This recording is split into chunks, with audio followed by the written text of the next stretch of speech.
Today I'm talking about a subject that is very dear to my heart, sales systems. In fact, the session this evening is about sales systems for sales success. But before I begin sharing that with you, I just want to say a big thank you to Brian McLennan from Oxytocin, making this evening happening together.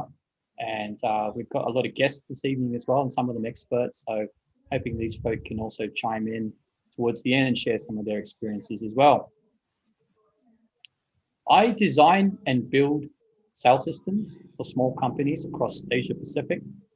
I've been doing it for almost a decade, and I enjoy it so much. I spent 2 years writing a book on the subject.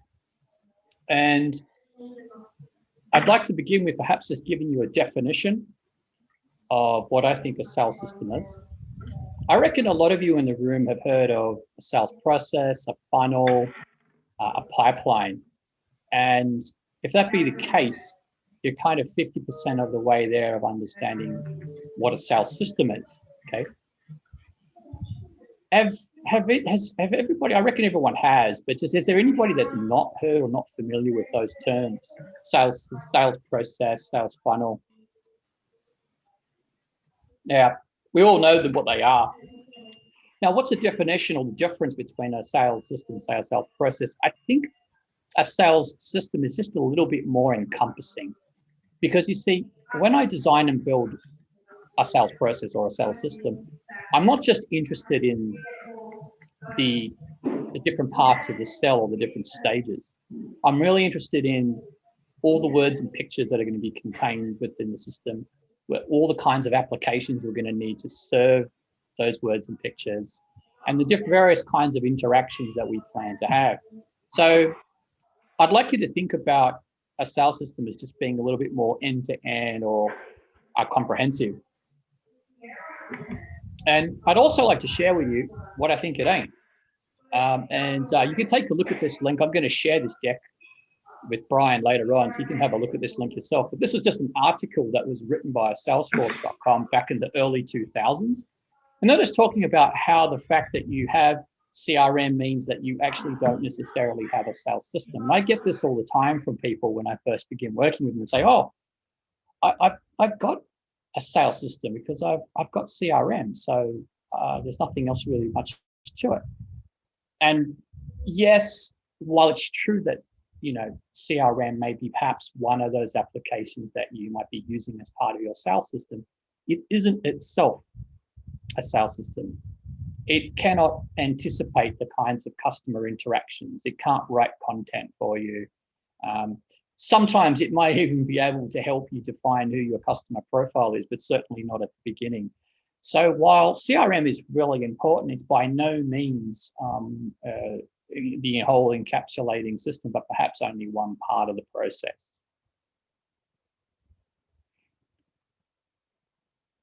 Now, I've written a whole book on this. If you point your camera phones at that QR code, you can take a look at the book. I'm going to try and cover as many of your questions tonight as possible, but as we go through this session together today, if you want to take a look at the book while I'm putting through this presentation, please do. I love the way Taylor put it, and I really think this is what we're all about. In the past, man has been first, but in the future, the system must be first. You can take great salespeople, you can put them into a lousy sales system, and you can just watch them fail. And that's why it's really important that the first thing that we do is not emphasize individual performance, but what we're more interested in doing is building a platform for the salespeople to deliver their very best. And it seems that a lot of studies back up what Taylor thinks. Like, for instance, in this one report written by HBR, they're claiming that by standardizing sales processes, organizations enjoyed a 28% boost in revenue. And then in another report written, they said that 50% of high-performing organizations claimed or admitted to having a strict adherence to sales processes. Now, us at Run Frictionless, we've found the same thing. Every time we roll out a new sales process, sales system, we like to look and study the competing sales systems. So, for example, last week we're working with a law firm. So what do? we look at all the competing law firms and we try to rate them against these 7 indicators to understand how effective they are at selling online. So it's very much the same thing, that by having a sales process, it gives you an edge against your competitors. Now, in the late 80s, the Afghan war is coming to an end. And one of the reasons why the war with the Soviets came to an end is because the Americans had this really awesome idea of handing the Afghan warriors Stinger missiles. Now, you didn't need to be very experienced to use one of these. You didn't need to understand the system. You didn't need to understand how it was built or its purpose. Pretty much all you had to do was aim it at the Hind copter and you could take down a Soviet helicopter. So literally within the first time that one of these choppers was destroyed by one of these missiles, 2 years later, the Russians began pulling out of Afghanistan. And I like you to think of Stinger missiles as rather like a sales process or a sales system. The individual users don't need to understand the way it was built, and average people can become heroes. Now, there are a whole bunch of other benefits that are associated if you decide to embrace what I'm talking about tonight. Like, one of the things I really like to see is how, by getting everybody using the same system, it becomes really easy later to talk about why we won a sale or why we lost a sale. It's really hard to talk about why we lost or why we won when every salesperson in the organization is doing it a different way. Sales systems are also really clever at gathering disparate leads. Now, I know a lot of you inside organizations like to have different ways of creating relationships with customers. You might have WhatsApp, online chat, telephony, and you don't want to be afraid of operationally using these various channels, but you don't want to drop leads. So sales systems are a really good means of actually threading these conversations together. The other great part of it, let's say you're running an accounting firm, customer has contacted you this evening and they've asked for a proposal, maybe a quotation. While the sales force is sleeping, we can still continue to serve interactions using automation. Like, for example, we could be sending a credentials document so the customer's got something to read about the company while the salesperson begins to actually prepare a written quotation. And one of my favorites, and I think one of the important ones that you ought to walk away with tonight, is if you're starting to think about scaling yourselves out of a business, you need to pay attention to the last one. It's about augmenting your sales force. This is about how we scale you out of a sales role. And this is about how you don't make the mistake of bringing another person into your company who's going to be surrounded by all the interactions and become the center of the business. You see, sales systems are awesome at figuring out and forcing you to reconcile the minimum number of interactions that are required to create a customer. It's like a formula, like a blueprint. This is how we create a customer. It's no longer the intelligence or the intellect that's held by one person. We can map this across different parts of the business now. What it means is, let's say I'm running a software as a service company. I can put my best and brightest people on closing deals in the end game, and perhaps the newbies who just joined last month, I can put them on online chat where it's not necessarily as much experience required. I'm going to share with you a comparison, and then I want to just open up to the floor a little bit. Or maybe, let's see, maybe I will open up to the floor, but I just wanted to share with you, I want to show you visually what's going on when I begin working with an organization, where we're shifting them from today versus moving into Sales Process 2.0. Now you see some nice little kind of funky colors going on there. One of the things that you can see is that the volumes are very low. And one of the troubles that we have is you can take an awesome sales force from another organization, you ask them to join your organization, and you stick them into 1.0, and then you watch them tank, you watch them fail, and you watch them not succeed. And that's the reason, because you haven't, in the orange color, you haven't mapped out all your customer journeys. In the yellow, we've got all our value propositions, so we don't know how we sell. We don't have enough sales scripts because we haven't thought about what those customer journeys look like. And then we don't have enough digital assets. Like, Digital assets like a video or a PDF do a really lot of heavy lifting. They take a lot less reliance off the salesperson doing all of the spiel and putting it into a nice little compact format that allows a more polished version to be delivered. So as you can see, 1.0 is really thin. You bring salespeople into there and you wonder why they're not, why it's not working. But then say we take out, say 2.0, we begin to expand dramatically the number of sales scripts we've got in that kind of orange or that sort of that red color in the middle that you see, okay? And you can see we've also started to expand our sales scripts. We've got more digital assets. That means that more heavy lifting that was previously done by salespeople is getting done by a digital asset. And then you start training your salespeople to work 2.0. And that's when you begin to see sales moving as opposed to relying on individual effectiveness, which is where we were with 1.0. So I hope that makes sense so far. Does anybody have any questions or any thoughts about that before I move on to my closing slides? I have a quick question, Anthony. Sorry, go ahead, Brian. No, go ahead.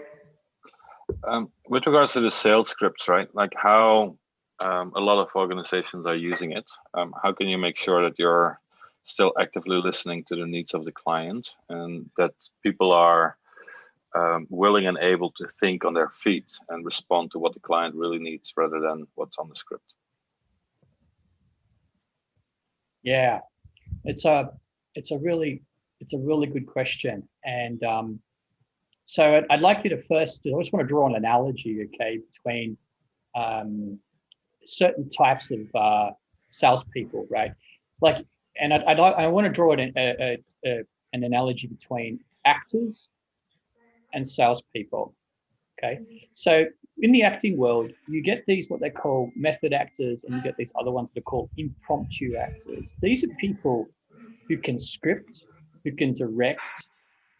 They can literally do the entire process without a director, a script writer. They can just do it on the fly. And the trouble is, right, these folk, they become founders of their own startup or they're working in really high paying jobs in corporate. They're not looking for, to come and work for our organizations. So those people do exist, but they're really, really hard to get hold of. And for the rest of us, we really need to be scripted and we need stage direction. What we also don't want to do, though, is we don't want to put them into a position where they're so, as you might say, overscripted that they're not listening anymore. And so when we give them a script, they don't just get a script, they get what's called stage direction. So when you're reading the script, it'll say something like, actually, now you need to stop, make eye contact and look at the customer and get those kind of visual cues that suggest that they either agree or disagree with what you've just said. Before moving to the next part, if they disagree, go back and reiterate or take a different course. So just having a script blindly and reading that script blindly to your audience will not work. Actors, good actors, will take a script and they will engage their audience within the limits of the script. That's a good analogy. Thanks, Anthony. Professional selling's like showbiz. Put on a good show and your audience will throw money at you. It really is. And you know what? Can I add something to that? Please, go ahead. Thank you. So, yeah, I was just going to say a really good sales script should be asking questions to find out what the customer or prospect at that point, what they want to buy. It's more about them than it is about you. And that's something that actually goes into your script. That's right. You work that part of it into your script because pretty much from the moment that we contact customers in the early game, all the way throughout to even to the end game, we're still qualifying and collecting intelligence on them and listening to them at every point of the way. One of the things I like to tell salespeople is I say, look, if you don't make a sale today, please make the next sale easier by gathering one piece of intelligence from that interaction that you had with a customer and log that. And that's a means of doing that, Kevin. Okay. Absolutely. I'm going to move on, guys. guys and girls. So imagine for a moment now that you're getting to do this exciting process of designing a sales system. And I swear to you, it's so exciting. It's awesome. You know, one of the things I love about designing a process is there are actually no rules that I need to follow, because like I can borrow from my experience at Tokyo Disneyland that weekend, or an unboxing experience I had with a piece of hardware. I can think about my experience of signing up to Xero. I really enjoy, take the law guys, right, who we're working with at the moment.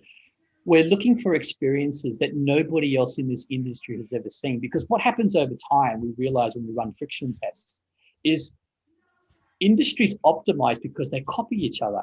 One guy copies another girl, who copies the other guy, who copies the other girl, and they all end up with the same set of interactions.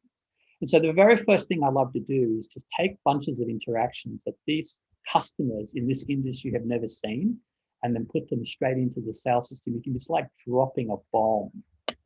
Now, once you've got them all there, and quite frankly, this is what we do, is we actually, this is an example I did with Pam Wayfinding in Sydney.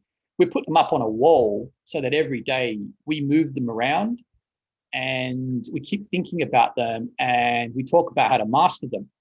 But in essence, technically speaking, this is what we end up doing with all these interactions, right? We break them and put them into an early, a middle, and an end game. So your early game is where the customers first make contact with you. They fill in a form, they hit you up on online chat, you get hit with an inbound telephone call, maybe they WhatsApp you. They're going to begin a dialogue because they're reacting to some kind of value proposition that you put out there. Then we get to the middle game. This is the gestation period. This is where they're deciding, they're making their decisions. And unfortunately, this is often where most of your leads end up. And we'll talk about how we unpack the middle game in a moment.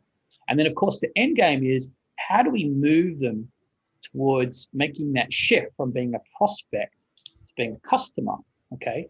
And so one of the cool things you get to do is decide, what is that interaction going to look like? What's the moment in your organization where you switch somebody from being a prospect to a customer? Now, you know, consulting firms would probably say to me, well, it's the moment that they sign the proposal. Some of you might say, because it's prepaid, you might say it's the moment they put down the money for a deposit. Okay, you're going to become a customer. We take that now into software as a service land. It doesn't quite work like that. What we've been seeing in the US the last couple of years is the shareholders are no longer relying on your revenue numbers as being an indicator of customer creation.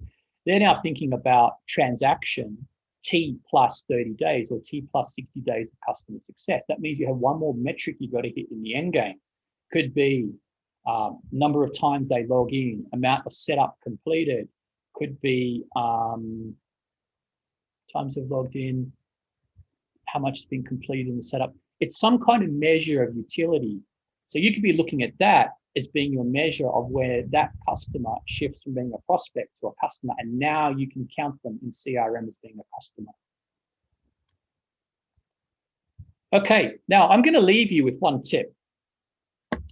I'm going to leave you with one idea about how you can unpack the middle game, because unfortunately for most of you, what happens is your leads end up in the middle game and you have no idea why they will not respond and why they're ghosting you. And one of the reasons why they're ghosting you and they're not talking is because you run out of important things to talk about. You run out of valuable things. And instead, what you begin doing is you begin sending them beg mail. So let me show you how this works. Step one here in the position one, you've made contact within a few hours. That's great. You're telling them that you're working on their quotation. Position number two, you've added a lot of value now. You've delivered that first consultation. Could be a proposal. Maybe it's a piece of analysis.